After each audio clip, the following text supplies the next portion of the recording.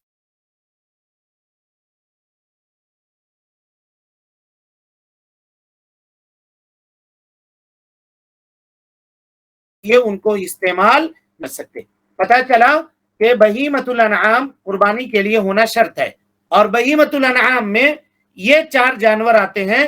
تفصیل سے اس کی گفتگو ہم نے آپ کے سامنے رکھ دی، کوئی آدمی چاہے تو قرآن مجید کی تفسیر کی طرف رجوع کر سکتا ہے کہ ان 4 جانوروں سے کیا مراد ہے۔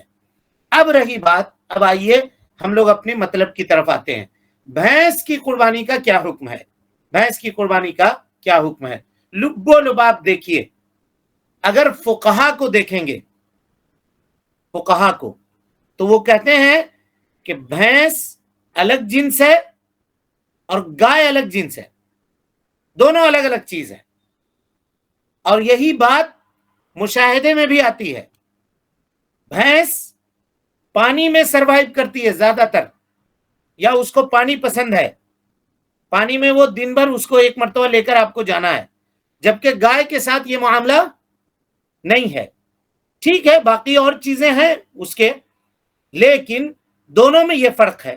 اسی طریقے سے اس کی چمڑی جو ہوتی ہے اس پہ بال نہیں ہے بھینس میں عام طور پر، جبکہ گائے کے چمڑی کے اوپر کیا ہے؟ بال ہے، اور اس کی چمڑی چکنی ہے بھینس کی چمڑی۔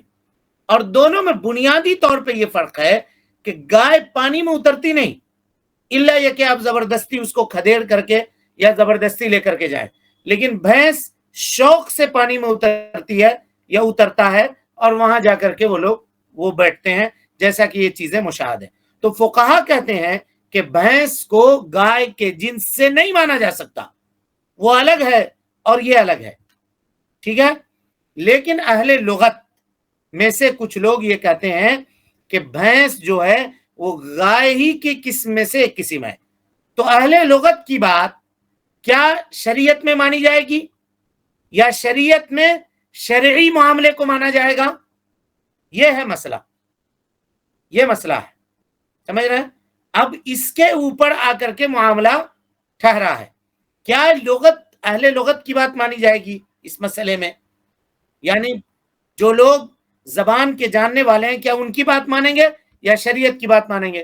کیونکہ بہت ساری چیزوں پر ہم نے یہ دیکھا ہے کہ لغت کا معنی کچھ اور ہے اور شریعت نے اس کو کسی خاص معنی کے اندر استعمال کیا ہے۔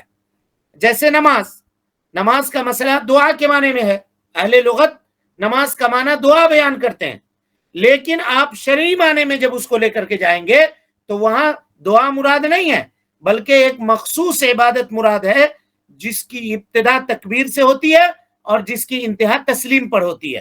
اللہ اکبر کر کے شروع کرتے ہیں اور السلام علیکم ورحمۃ اللہ کر کے ختم کرتے ہیں، ایک مخصوص عبادت وہ مراد ہے۔ لہذا شرعی معاملے میں عرف لغوی کا اس اعتبار ہوگا یا عرف شرعی کا اعتبار ہوگا، یہ بات غور کرنا بہت زیادہ ضروری ہے۔ اب آئیے کچھ تفصیل اس کی ہم لوگ دیکھنے کی کوشش کرتے ہیں۔ جو بحث ابھی تک ہم نے آپ کے سامنے رکھی ہے اس سے یہ آپ کو پتہ چل گیا ہوگا کہ بہیمۃ الانعام میں جو 4 طرح کے جانور ہیں ان جانوروں کے اندر بھینس کو علماء نے شامل نہیں کیا ہے، لیکن احناف کے نزدیک، امام حنیفہ رحمۃ اللہ علیہ اور ان کے پیروکاروں کے نزدیک بھینس کی قربانی جائز ہے، اور جواز کے طور پر وہ قرآن اور حدیث کی آیت پیش نہیں کرتے، یا کوئی حدیث نہیں پیش کرتے یا قرآن کی آیت پیش نہیں کرتے، بلکہ بھینس کی قربانی کے جواز کی دلیل ہدایہ ان کے یہاں فقہ کی ایک کتاب ہے، اس کی ایک عبارت ہے، کہتے ہیں وَيَدْخُلُ فِي الْبَقْرِ الْجَامُوسُ لِأَنَّهُ مِنْ جِنْسِهِ، گائے میں بھینس بھی شامل ہوگا اس لیے کہ بھینس اسی کے جنس سے ہے، بھینس اسی کے جنس سے ہے، اور بھینس اور گائے دونوں ایک دوسرے کے حکم میں داخل ہے، کیونکہ بھینس گائے کے جنس سے ہے اس لیے اس کی بھی قربانی جائز ہوگی۔ لیکن یہ استدلال درست اور صحیح نہیں ہے۔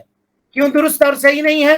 اس لیے کہ ہدایہ میں ہی آپ عبارت اٹھا کر کے دیکھیں، دوسری عبارت، تو وہاں پہ یہ لکھا ہوا ہے کہ بھینس کو گائے کے ساتھ نہیں ملایا جائے گا، یا فقہ حنفی کے دیگر اور جو کتابیں ہیں اس کے اندر یہ بات لکھی ہوئی ہے کہ بھینس اور گائے کو ایک ساتھ نہیں ملایا جائے گا، دونوں الگ الگ جنس ہیں، ٹھیک ہے؟ چنانچہ اس کو دیکھتے ہیں، فقہ حنفی کی بایاں ناز کتاب ہے در مختار، اس میں لکھا ہوا ہے وَلَا يَعُمُّ الْبَقَرُ الْجَامُوسَ، گائے بھینس کو عام نہیں ہے، یعنی گائے کہہ کر کے بھینس مراد نہیں لیں گے۔